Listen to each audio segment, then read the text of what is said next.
Today we're responding to questions about the restrainer in Paul's day and what it meant, both in Paul's day and in history. So hopefully we can clear this up today. All right. Today we're addressing one of the most misunderstood teachings in modern end times theology, the restrainer. Many believers have been told that Paul knew exactly who the restrainer was, that the restrainer was a single individual, and that once this individual was removed, chaos would instantly follow. Some were even taught that if the restrainer were removed if the restrainer were removed and they were still here, they must have missed the rapture. This was exactly the fear Paul was correcting. Paul did not write about the restrainer to create speculation. He wrote about the restrainer to calm frightened believers. Okay. So Paul's context is fear, not prophecy. Paul's words in 2 Thessalonians chapter 2 were written because the church was in distress. They believed the day of the Lord had already begun. They believed lawlessness was already loose. They concluded that the restrainer must already have been removed. Some believed they'd been left behind. Paul's response was simple and pastoral. That cannot be true because the man of lawlessness has not yet been revealed. Paul was not unveiling a hidden identity. He was not restoring order, sequence and assurance. Yes, and Paul made it very clear actually, and I'm probably going to jump to the end of the story on this one, Murray, but I think it's very worthwhile understanding right at the outset that Paul actually mentioned that the restrainer had to be removed before the man of perdition could be revealed.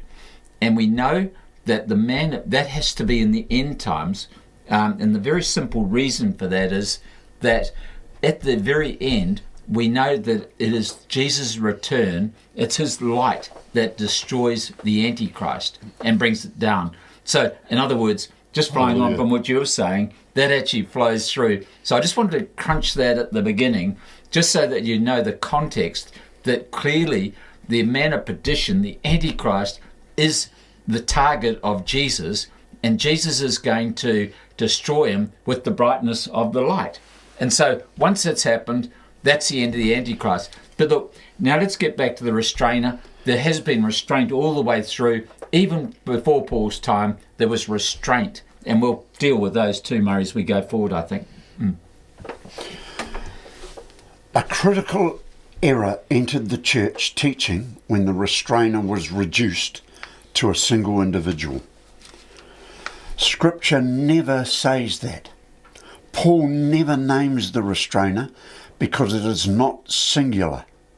Throughout Scripture, God restrains evil through people, governments, kings, authorities and systems that he permits to exist for a time. God does not react to history. History unfolds according to what he determined before the foundation of the world. I love that. It's phenomenal, isn't it? Because it just shows God is in control all the way through, right from the beginning. He knew the beginning from the end, and when he set the plan in motion, which is for the redemption of mankind, this was all built into it. He knew what was going to happen, where restraint was required, and whether he orchestrated or otherwise, but somehow within the plan, this restraint has always been there. It's always been coming because evil, lawlessness, whatever you like to call it, is always brewing underneath, because we know the character of man, and it's a sinful character, and God repeatedly says this, and so it needs restraint all the time. We actually as people need restraint ourselves too. Especially particularly me, yes.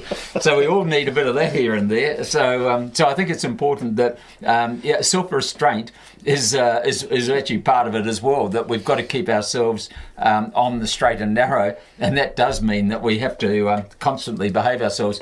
But then moving it up from the micro side to the macro side, and that's really what this trying to answer this question is about. We'll try and demonstrate where there has been other restrainers over the period of time. So I'll let you take over, Murray. So God's sovereign restraint through history. Pharaoh was restrained until God released judgment. Assyria was restrained until its appointed time. Babylon was restrained until the hour of its fall.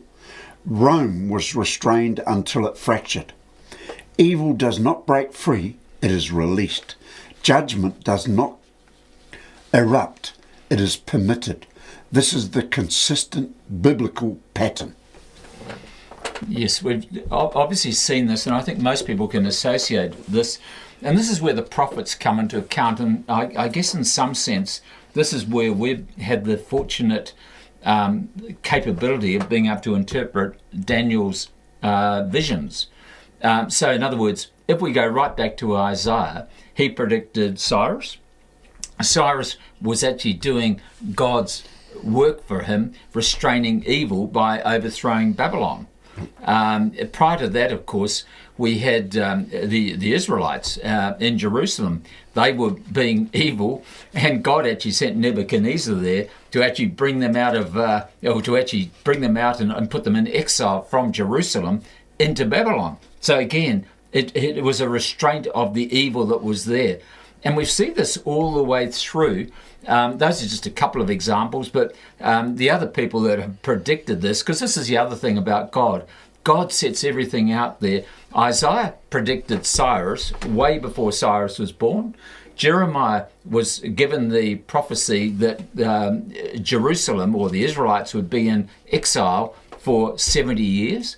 And Daniel knew this, so he started praying. So by praying, he actually opened the door for, after the exile, for the Jerusalem had paid its punishment. The Israelites had paid their punishment to God, so they could return. So in other words, when the Israelites misbehave, then God punishes them.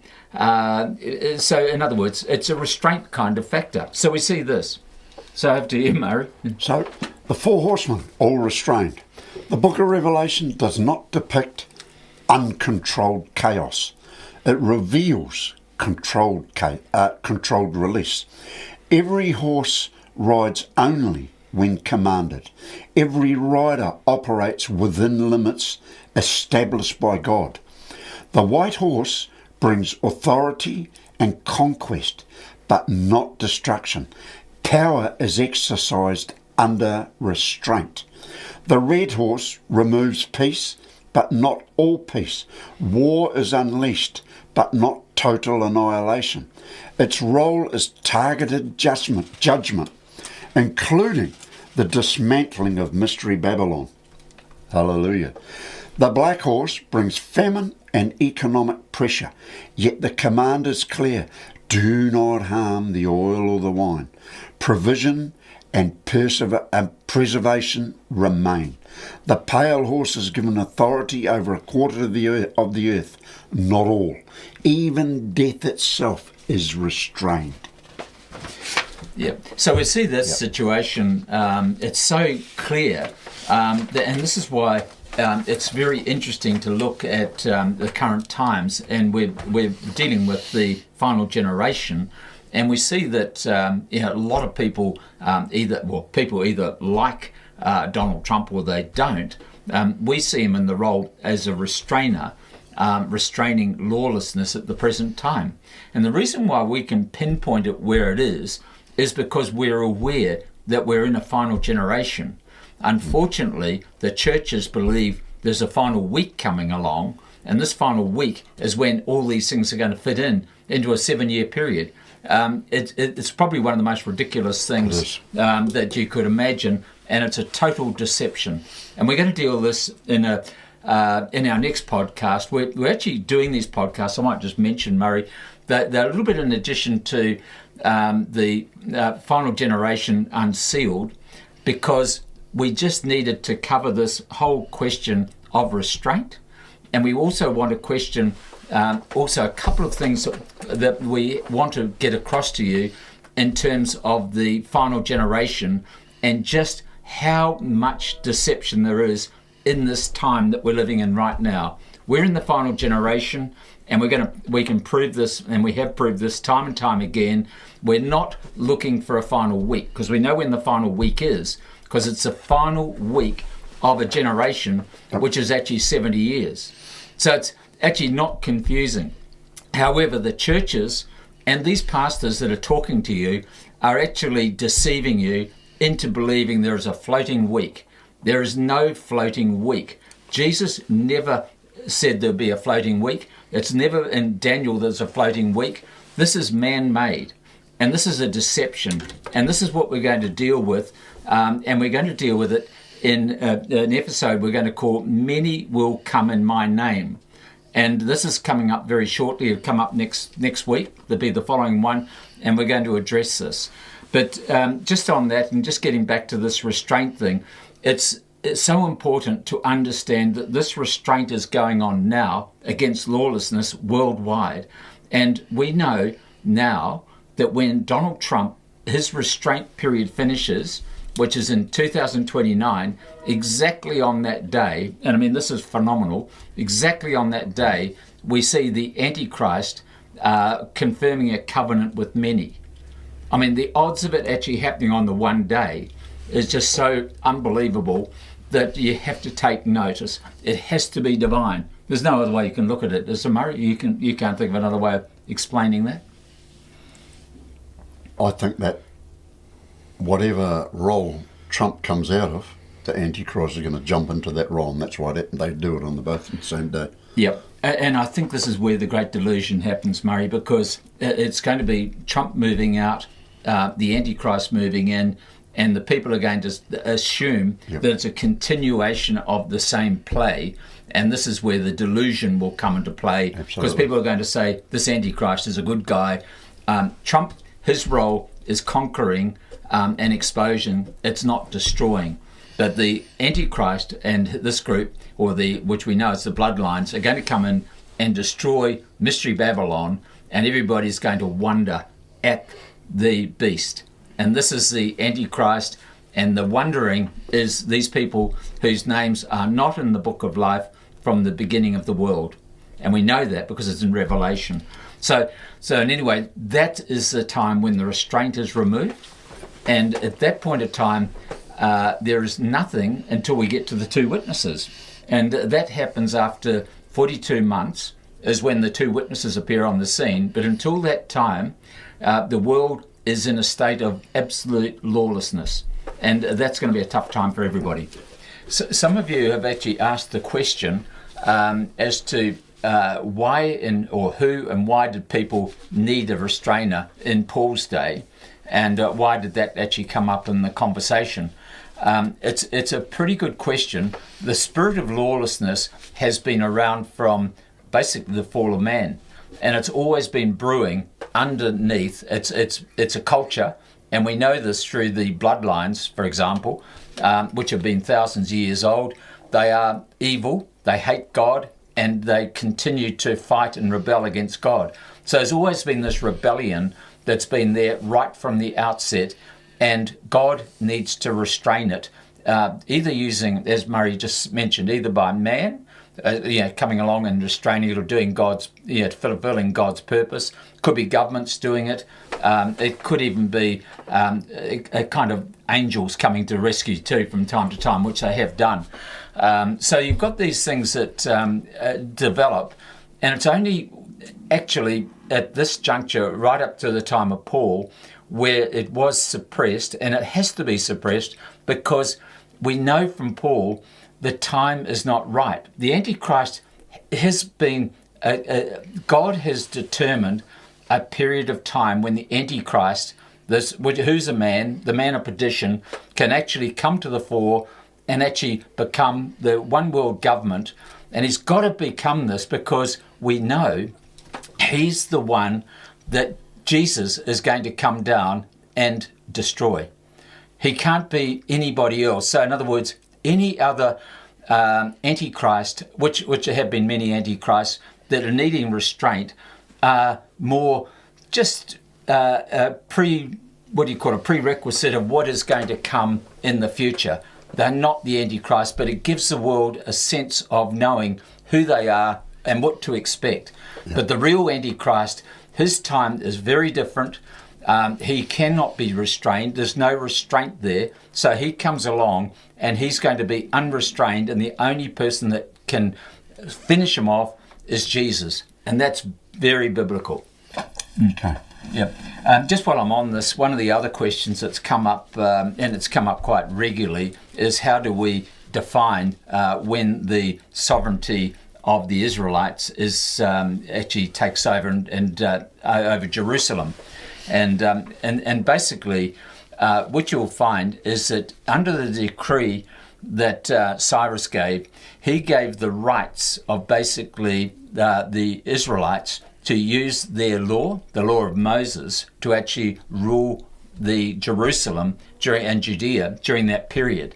So in other words, from the time that the decree was issued to the time that Alexander the Great came along, Jerusalem was under the law of Moses, basically Mosaic law. And it only finished when Alexander the Great conquered it, because at that juncture his law came into place. And that was a different, obviously it was not the law of God or law of Moses. So that stopped it there. Going forward to 138-ish BC, we're not too sure, 139, 138 BC, when the Hasmoneans actually got the Senate in Rome to give them sovereignty over Jerusalem, that was a return to the law of Moses. And that law, under that law, it remained till 70 AD. Now, putting it very simply, when the Israelites are in control of Jerusalem, Jerusalem is holy. When they're not in control of it, then it's not holy. That's really the definition of your holy city, and basically when it's not holy. So that's where it's very clearly defined. And by going through to the historical records, if you want to check it, you can check it, and you'll see that these things all align perfectly. In other words, just to reiterate where we are, the period from Cyrus to Alexander the Great was 210 biblical years, 3 generations of 70 biblical years. The period when the Hasmoneans when sovereignty was restored, at that juncture, 138, 139 BC to 70 AD, again, was a further 3 biblical generations, each of 70 years. And that's, just for people who haven't watched before, 70 years comes out of Psalm 90:10. Have a look at those verses. It talks about 70 years, and I don't think there's any biblical debate about that, particularly when we're talking about Daniel is all about 7s and 70s, Jeremiah was 70s, all that sort of thing. To say that you come up with another date or another period of time is actually quite meaningless, doesn't make any sense. Now, the final situation, the final generation, it started... So we're up to 6 so far. We've got that's one 70-year period left. That's right. So we've got 1 to go, and that happened on the 7th of June, 1967, during the Six-Day War, when the sovereignty of the Israelites, or Jerusalem, returned to the Israelites, and it became again under Israeli law. And that is exactly the situation we have today. So if you go to Israel or you go to Jerusalem, you're subject to Israeli law, and that's exactly the way it is. So again, it's your holy city. Okay, and just to connect the dots, if we just go back to the Daniel, 70 weeks were determined for your people and your holy city. That is actually 7 generations, each of 70 years, 490 biblical years.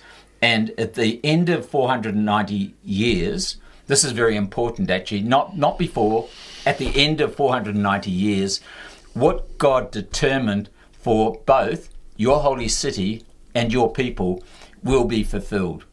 And that's what you've got to remember. A lot of people, and I have to say many people, and we'll talk about many next week, actually try to invent things where a lot of these issues that are in Daniel 9:24 have been fulfilled. That is absolute rubbish. They haven't been fulfilled. They will not be fulfilled until the end of this final generation. And I can tell you what the date is there. It's the 4th of June, 2036. Simple as that. Okay, so I'll just tee it off with the two witnesses. Yep. So the two witnesses function not only as prophets, but as restraint. They limit deception. They expose lawlessness. They prevent total domination. Only when they are removed does death's authority expand. This proves that restraint is layered, active, and intentional. It's very important that the two witnesses come along after the 42 months, and they have a period of time. There's a little bit of a gap, actually, between when the daily sacrifice stops, which is the 8th of October 2032, and when the two witnesses actually come onto the scene.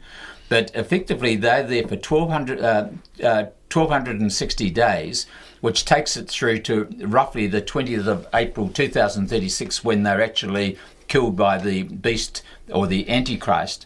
The thing is, and I think you'll find this really important, it is very important as a matter of fact, is that they restrain the Antichrist from, which is the pale horse at that juncture, and the false prophet. They are restraining him all the way through that period. And the important reason that I want to make here, or the important point, is that they need to make sure the Antichrist cannot enter the temple and actually call himself God, because he wants to. And he's restrained from doing that by these two witnesses right up to the time of their death. At the time of the death, the two witnesses' death, that is the time when the Antichrist then enters the temple and goes and calls himself God. Now, that is also, the reason why that's very important is that is the signal that Jesus gave to the Israelites to flee for the mountains. Put it this way, if the Antichrist had entered the temple prior to this, the Israelites would have then had to flee to the mountains earlier, but it's only when the abomination takes place that they're told to flee. So in other words, they have restrained the Antichrist all the way through from the ceasing of the daily sacrifice, which is 1290 days before the abomination that takes place. This is Daniel 12:11, and all the way through until all of a sudden the two witnesses are killed, and at that juncture, that's when the Antichrist enters the temple and the abomination takes place. That is the exact time any Israelite living in Israel and Judea must flee to the mountains. That's the clue. So that's another very, very clear period of restraint. So just bringing back to the current times, where we've got, and we constantly say that Donald Trump is the restrainer, and the restrainer on the white horse. Donald Trump is actually restraining the lawlessness and restraining the Antichrist from appearing. And that's his role at the present time. He's restraining lawlessness, which actually means he's not providing the window for the Antichrist to appear. The two witnesses, their roles are a little bit different in the sense that their role, besides they've got a mission, and I'm not dealing with that at the moment, I'm dealing with their restraint factor. Their role is basically to make sure that the restrainer does not get into the temple. And I'm sure that's part of it, because if he got into as I mentioned, if he got into the temple, the abomination would happen at the wrong time, and the Israelites who were watching this would actually flee to the mountains at the wrong time as well. And so God's plan, again, is so perfect. He's worked it out exactly, and he's told us. It's all in Daniel, and that's what we are trying to convey to you, so that you've got that clear picture of these timelines without any confusion. So in conclusion, the restrainer is not a mystery man. The restrainer is God's sovereign control exercised through people, authority, testimony and timing. Every horse is restrained, every judgment measured, every event unfolds exactly as God determined before the foundation of the world. The question is not who the restrainer is, the question is whether we recognise when restraint gives way to release. Thank you. I think it's a good, hopefully a good response to the question on the restrainer. If we haven't answered it clearly, please leave some comments and we'll try and do a better job. But I think this is probably one of the most comprehensive responses on the restrainer you're likely to get, because it fits in with a God-given timeline. And using a God-given timeline is very different to using man's single timeline theory, which is looking for this final week, as opposed to working within a final generation. And we're dealing with this as opposed to something which is fanciful. So hopefully that clears the position and actually puts things into the right perspective. So God bless everybody, and thank you very much for watching.